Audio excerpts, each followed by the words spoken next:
Where do service dogs go to the bathroom on cruise ships? Great question. And the answer is the reason I did not bring my service dog with me on my very first cruise experience to Alaska recently.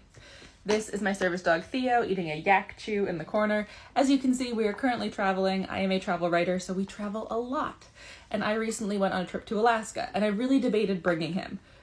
But the thing that held me back was the service dog or just general pet relief areas. Cruise ships have really bad pet relief areas for the most part.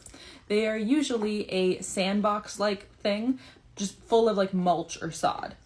They are on an outer deck, so they're usually outside. They're usually uncovered. Almost all of the ones I saw do not have any sort of like glassed-in, walled-in area, which is a problem because number one, it's wet and damp, and that creates mold in that sod and mulch. And when I was on that cruise ship, I checked that thing a couple times. Guess what was never cleaned or changed, and guess what had some mold growing in it? The service dog pet relief area. Now, also, these are completely at the whim of the elements. On our first day on the cruise ship, when we had our first full at sea day, there was a massive storm. I could not have taken him out there if I'd needed to. The boat was rocking so intensely that even the staff, were completely unable to walk around. So me and my dog definitely shouldn't have been right next to a railing and in the open air when it's raining. So just not great. Now, could I have taken him to shore? Yes, sometimes, but we had 2 full days that were just at sea. So those days, he had no other options.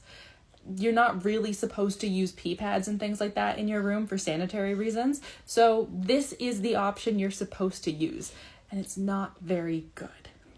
Now, another thing is, I had to ask so many people to find out where it was. When I went to guest relations to be like, hey, could I see your service dog relief area? They said, what? Dogs can't come on the ship. And I was like, no, service dogs.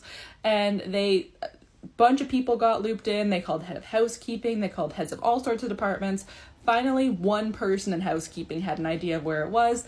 And then they sent me in the wrong direction. So I had to find someone else on housekeeping to eventually show me where it was. It was abysmal. And it just really disappointed me, especially because cruise ships are typically so great for accessibility for many people, especially if you have mobility impairments. I'm also celiac, and they did an amazing job with that. So for them to be not so great at handling service dogs just kind of sucked. I definitely hope they get better, and yeah, that was my one experience personally, and just what I've researched and seen from other users in Facebook groups and on things like TikTok. And even people who took their dog on cruises and speak highly of it, when I see the pet relief areas, they look exactly like the one I saw. And I think they just happened to have a good cruise where these issues didn't happen.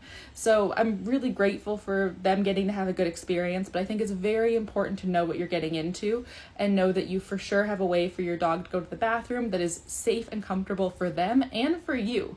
I'm allergic to mold. So is my dog. My dog's allergic to everything. He's a golden retriever. So he couldn't go there. And I think that's something that's super important to consider, especially if you're thinking of going on a cruise with your service dog.